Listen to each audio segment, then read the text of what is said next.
What's going on, ladies and gentlemen of YouTube? I am Zombie Cartman, as you know, and I've been asked to speak at a high school about my military experience because it's Veterans Day. I have to speak at the high school tomorrow, and I've got a speech that I wrote, and I'm really nervous. So I figured I would just go ahead and make a video of it, and maybe that would make it a little bit easier to talk in front of a whole bunch of people. Maybe not. But I will be reading from what I typed out today, which is quite long, and I've edited it with a pen a little bit. So, yeah.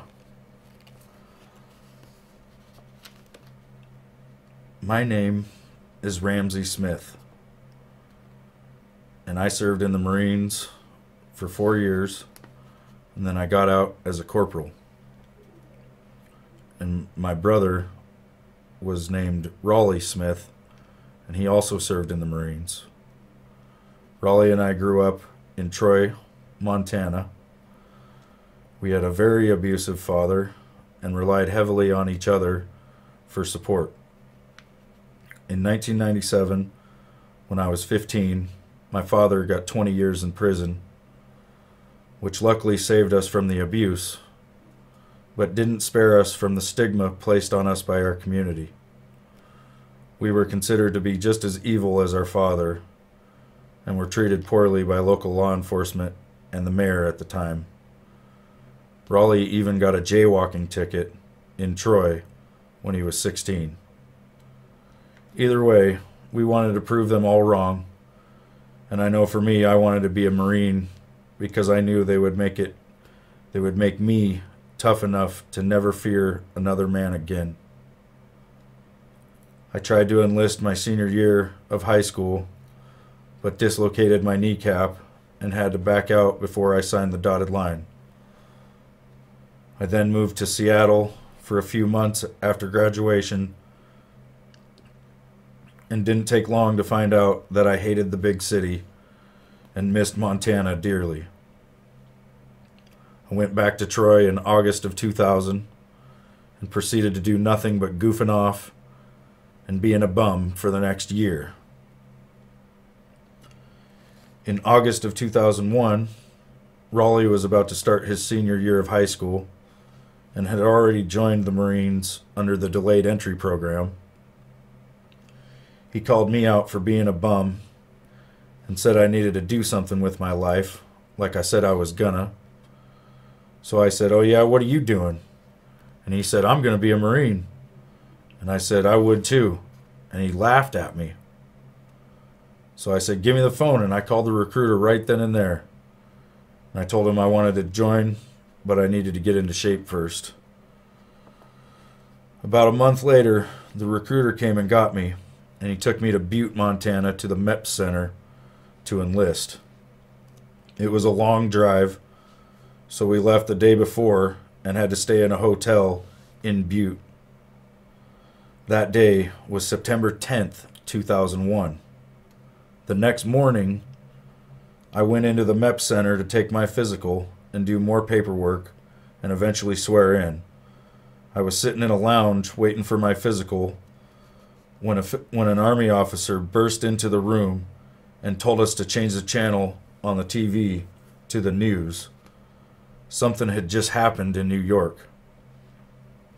We flipped the channel and watched in awe as a skyscraper was burning, and the news was saying that there was some kind of horrible aviation accident.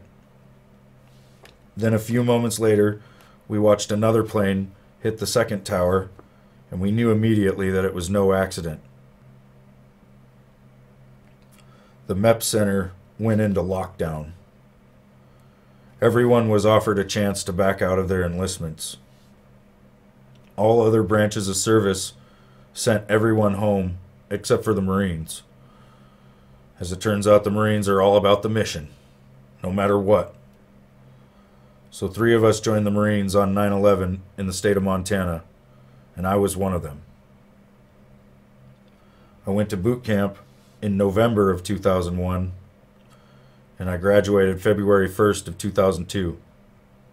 I then got stationed at Camp Lejeune, North Carolina, and Raleigh went to boot camp on the Monday after his graduation ceremony, which was on a Sunday.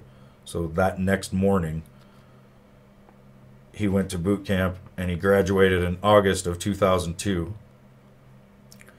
He was then stationed at Camp Pendleton, California. In 2003, both of our units were part of the initial invasion of Iraq, and we were deployed to Kuwait to prepare for that invasion. Being stationed on different coasts of the U.S. meant our units were greatly separated on the battlefield as well, and we never saw each other over there. My unit came back to the States in June of 2003, but Raleigh's unit didn't come back until September of 2003. Then Raleigh's unit went back to Iraq in September of 2004. In November of 2004, a large battle for the city of Fallujah started.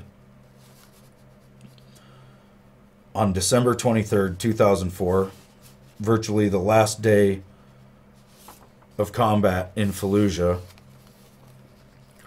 Raleigh's unit was tasked with clearing what was to be the last bit of resistance in the city. They were clearing house to house as a big section, but one of the larger houses seemed to be empty, so Raleigh's fire team was sent upstairs to check the rest of it. A fire team is comprised of 4 Marines. When they got upstairs, they made entry into a room and found 30 to 40 insurgents that were very well armed. Raleigh and a young Marine named James Phillips were both killed in the upstairs hallway of that building. Around that same time, Raleigh's best friend and roommate at the barracks, Eric Hillenberg, was also killed while providing overwatch from a nearby building.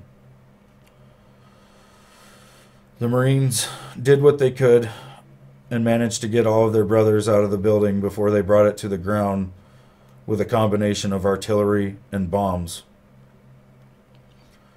Raleigh had just turned 21 years old when he was killed. I went on my second deployment in March of 2005, and I didn't really have time to process the grief.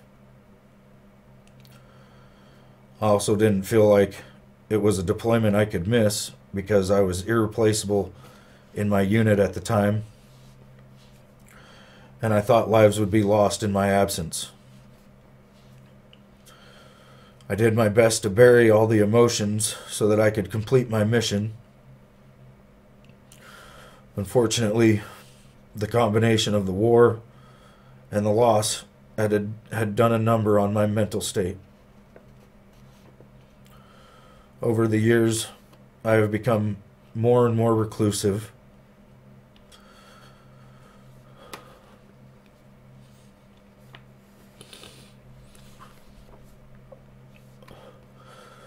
I suffer from severe PTSD. If I dream, it is almost guaranteed to be a nightmare. This is the cost of war. This is why it is so hurtful to be asked if I ever killed anyone or what it is like. Because to think about what it was like means to go back to the war in my mind.